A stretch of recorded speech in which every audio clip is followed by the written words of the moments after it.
finally touched me! Father, water has finally touched me! Father, water has finally touched me! Shela! Shela! Father, guys! Shela, hold on! Shela! Shela! Dad! My daughter, my dad! My...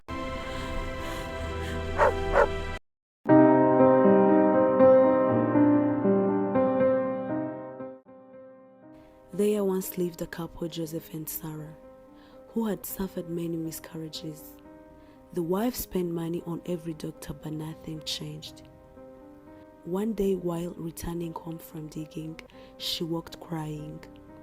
People in the village gossiped about her because she had not given birth. On her way, she met an old woman, a physician, who asked, "Why are you crying, my daughter?" Sarah asked the old physician if she could help with her luggage, but the old woman kept asking why she was crying. Finally, Sarah told her everything, how other women laughed at her because she had not produced any children for 10 years. The old woman said, "Oh, my daughter, this is the last time they will laugh at you." She then gave her instructions. The next pregnancy you will conceive, from the day you notice, bathe your belly with milk. Even after giving birth, continue bathing the baby with milk. Never bathe her with water. She should not go in the sun. She will be bathed in milk and apply butter on her skin. Sarah followed all instructions exactly. After some time, she gave birth to a beautiful baby girl and named her Shela. After some years, her mother died and she left a girl alone. At night, Shela went to fetch water only when there was no sun, accompanied by her father's hunting dogs. Soon the story spread throughout the village. There is a beautiful girl who does not go out in the day and never bathes with water. Boys began to visit her home, watching her from afar as she swept and made baskets. Malcolm: "Have you heard? That girl does not bathe with water. Do you know that?" Other boys: "Are you sure? What might happen if water touches her?" Suddenly the father appeared and chased them away, but the boys were not satisfied and kept coming back. One day when father went hunting, Shela was seated on mat making baskets. The stubborn boys poured water on her. She ran screaming, "Papa, Papa, water has finally touched my skin." The more she screamed, the more the soil swallowed her. Her father, hunting with other men, told them to shout and release the dogs. They heard Shela screaming again.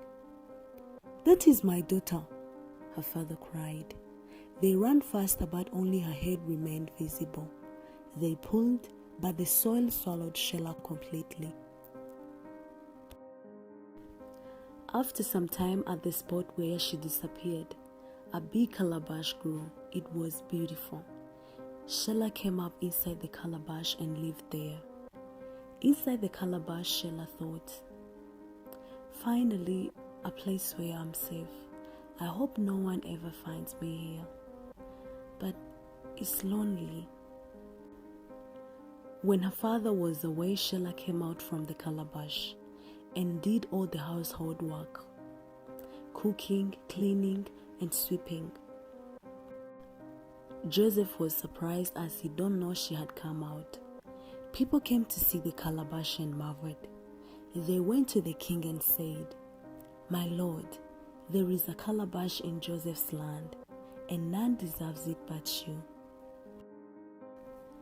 The king sent his maid to lift it, but they failed. He sent a second group. They also failed.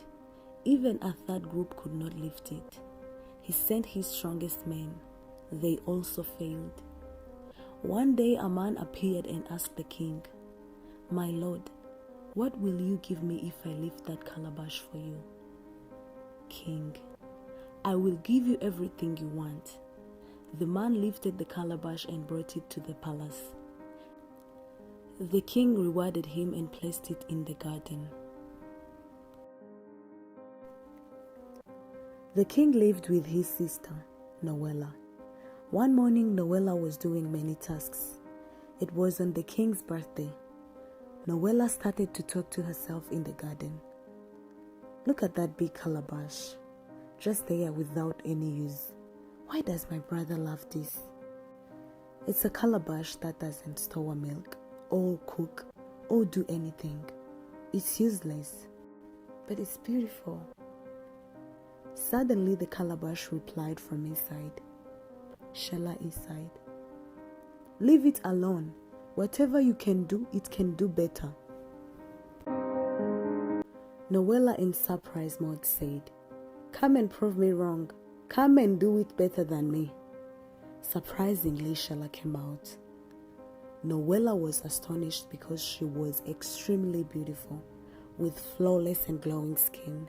Noella was very excited to see her. They cooked, Shela won. They cleaned, Shela won. They made baskets, Shela won. They painted, Shela won. After some days, they became friends, and Shela started coming outside to help Noella with work while talking. Since Shela started helping with daily work, everything changed. The baskets, the paintings, everything she did was perfect. Even the food changed taste because of Shela. The king noticed the changes and asked his sister, "Who is the artist of these beautiful works?" But his sister lied that it was her. One day Noella decided to tell the truth. She told him, "There is the most beautiful woman in the calabash. She's the one who cleaned your room, laid your bed, cooked your food, made the baskets, and created all the art. But she lives in the calabash." King, I will marry her so she can live outside the calabash. The king replied jokingly, but her sister was very serious. "You must marry her because she's beautiful inside and out. But on one condition, you will hide in the farm, and then I will call her. You will tell your people to hide the calabash so she can lose where to hide. Then you will marry her." The next day, Noella went to call Shela. She responded as usual. They cleaned and organized everything.